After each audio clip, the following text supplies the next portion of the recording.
He's definitely a talented kid. I mean, they're just we have a lot of competition out there, and so if you go a couple days, maybe you get nicked up, maybe you miss some reps, and those other guys are making plays. And that's I told him, I said it's a very simple formula with me. If you make plays, you're gonna play more. If you don't make plays, then you're gonna play less.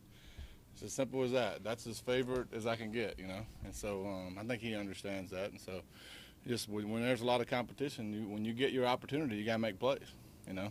You have a lot of guys at the wide receiver spot, a lot of options. How many would you typically like to play? I mean, we've had skill guys. We've had up to 12 and 13 catch a ball in a game. Now that includes running backs and everybody. And so I think if you're realistically too deep at every position, I think that's good. So that's 8, you know, not counting tight ends. And so I mean, you got 9 or 10 right there, you know. So you know, I don't know. I mean, it just depends on whenever you get to game week, you sit there and you game prep and you say, okay, these are the guys. When we're in this formation, this is our depth chart. When we're in this formation, this is our depth chart. Basically, it's ultimately getting the best guys on the field in every formation.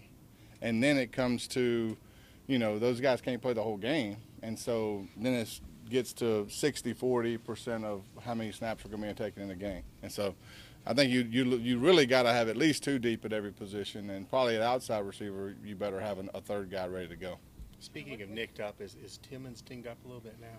A little bit, but I mean he could have probably went today. I mean it's at that point in camp where I think everybody's a little nicked up. You know, some a little worse than others. So I mean we got to be sensitive to guys that run a lot. You know.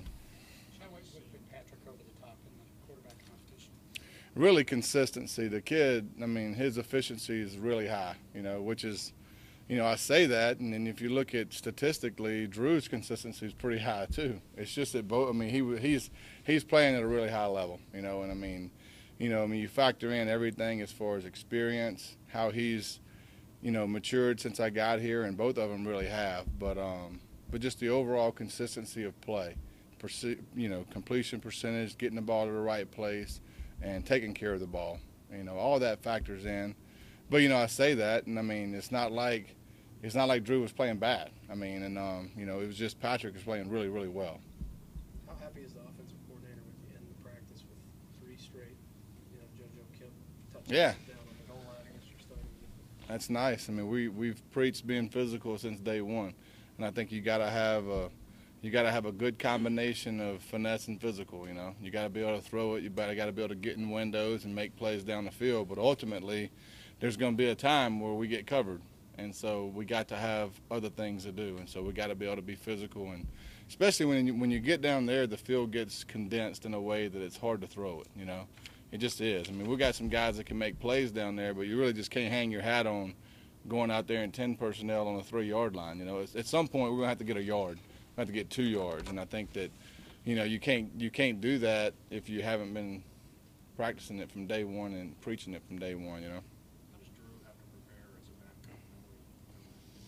It's very simple. I mean, he's still getting reps. I mean, he's still – I've always told backup quarterbacks that they need to prepare as if they're starting because, I mean, he's one snap away from being it. So, I mean, I'm going to prepare them the same. And so he needs to prepare week to week just like he's the guy. And so that doesn't change. One of those – Look, in those drills, Drew, it doesn't – Nice guy. Watching him in the drills, he's not afraid to try to stick it in a tight window and take some chances. Do you like that about him? Yeah, I mean, I think both of them will, to be honest with you. But I do think that, you know, overall, both of them are willing to take a lot. They're both talented kids, arm talent, and they're big, so they see everything. And so, you know, I'm very pleased with both of them, to be quite honest with you. And but you got to pick somebody to start, right? And so, I mean, it is what it is. Kip ran one of those touchdowns in at the end behind Big George. Yeah. He locked down that spot, and also is Meadows still sort of a question mark for you guys? And we're still competing, and so I mean we'll solidify the lineup, you know, week 1, but we're still competing across the board. Tolles has taken the Colin Dorian Baker 2-car garage. I mean, what does he give you with that receiver position? I don't know. He's big, physical, fast, strong. I mean, what else you want? Yeah.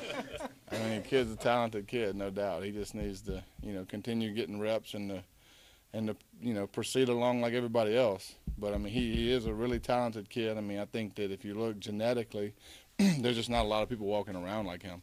You know, just his athletic ability as far as being that big and that fast and that strong.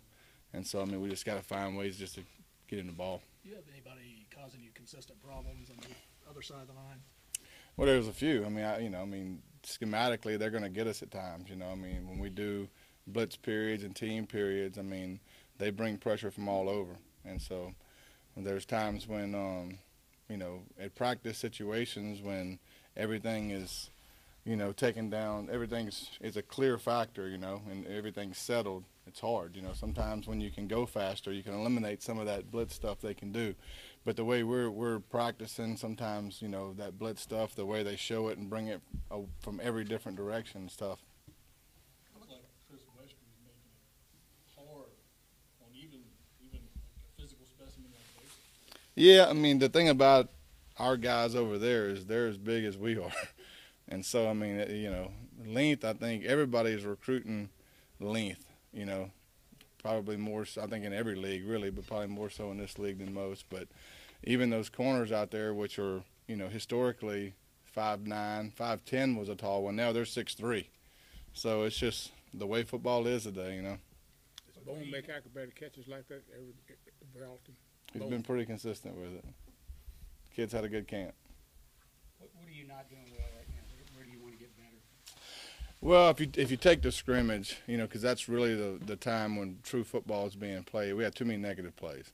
And, I mean, I don't know. I can't remember the exact count. And we overcame a lot of them on third down.